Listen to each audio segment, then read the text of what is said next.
Hello friends, कैसे हैं आप लोग। उम्मीद करता हूँ आप लोग बहुत अच्छे होंगे। फ्रेंड्स, आज की क्लास में मैं सिखाने जा रहा हूँ इंग्लिश के किसी भी क्वेश्चन का जवाब बहुत ही जल्दी से देना। वो ट्रिक पता चल गई तो आपको सोचना नहीं पड़ेगा, सोचने का समय भी कम हो जाएगा आपका। बहुत जल्दी आप अंग्रेजी बोलना सीख जाओगे। यानी कि टेंस कोई भी हो, इससे फर्क नहीं पड़ता, किसी भी टेंस का हो। ये मैंने अलग अलग टेंस के सेंटेंस यहाँ पे लिखे हुए हैं। टेंस मतलब काल, मतलब समय, किस समय में बात चल रही है। यहाँ पे पहला फ्यूचर का, दूसरा है प्रेजेंट डेफिनिट का, तीसरा है पास्ट इंडेफिनिट का, और ये है प्रेजेंट परफेक्ट का, और ये भी present perfect. Will you go now, I will go now. मैं यहाँ पे आई लगा दूं अगर वेयर की जगह पे। वेयर मतलब तो कहाँ होता है, तो कहाँ की जरूरत नहीं है जवाब देने में। I will go, I will go to market. Now हटा दीजिए। I will go to market, मैं बाजार जाऊंगा। I will go to office, मैं ऑफिस जाऊंगा। I will go to school, मैं स्कूल जाऊंगा। इस तरह से आप 50 सेंटेंसेस प्रैक्टिस कीजिएगा। ये आपको I will go to market, I will go to market. अब दूसरा देखते हैं, where does this road go. यह रास्ता कहाँ जाता है। प्रेजेंट डेफिनिट में कुछ भी पूछना हो, कुछ भी पूछना हो प्रेजेंट डेफिनिट में, डू या डस का इस्तेमाल प्लूरल के लिए होता है और डस का इस्तेमाल सिंगुलर के लिए होता है। तो यहाँ पे हमारे पास है where does this road go, यह रास्ता कहाँ जाता है। तो कैसे कहेंगे, दिस रोड। वेयर डस को हटा देंगे क्योंकि इंट्रोगेटिव में ये यूज होता है। अफर्मेटिव में जवाब देना है, this road goes to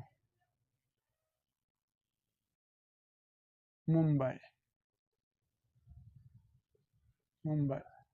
this road goes to Mumbai. देखिए कितनी आसानी से आप जवाब दे पा रहे हैं।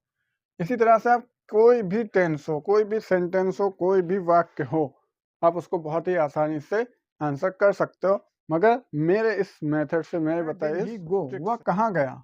Where did he go. Past indefinite में हमेशा डिड का इस्तेमाल होता है कुछ पूछने के लिए, या फिर निगेटिव टेंस में भी पास्ट के डिड का इस्तेमाल होता है। यहाँ पे है इंट्रोगेटिव, तो वेयर डिड ही गो, वो कहाँ गया, वह कहाँ गया। अब हम क्या करेंगे, इंट्रोगेटिव जब डिड का इस्तेमाल होता है तो वर्ब की फर्स्ट फॉर्म आती है, लेकिन जब अफर्मेटिव बनाएंगे तो वर्ब की second form.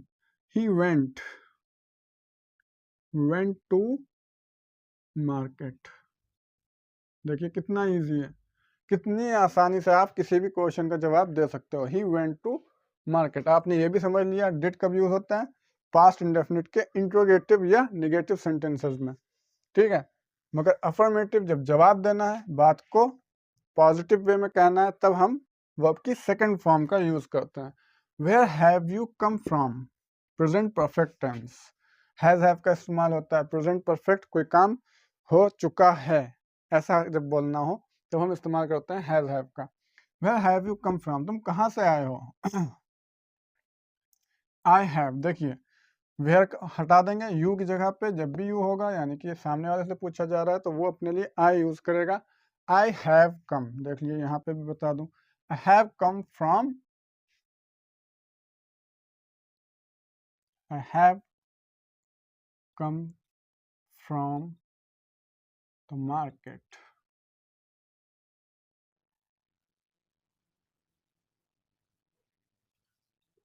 I have come from the market.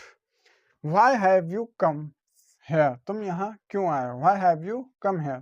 Friends, आपको अगर ये वीडियो पसंद आ रही है तो जल्दी से चैनल को subscribe. Why have you come here, तुम यहाँ क्यों आए हो।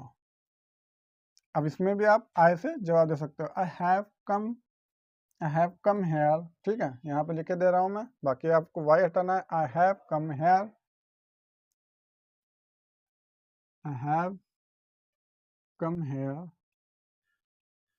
To buy vegetables.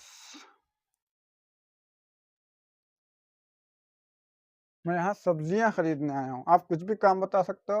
I have come here to sell. और भी इस तरह की जानकारी चाहिए तो जल्दी से चैनल को सब्सक्राइब कर दीजिएगा और अपने फ्रेंड्स में शेयर भी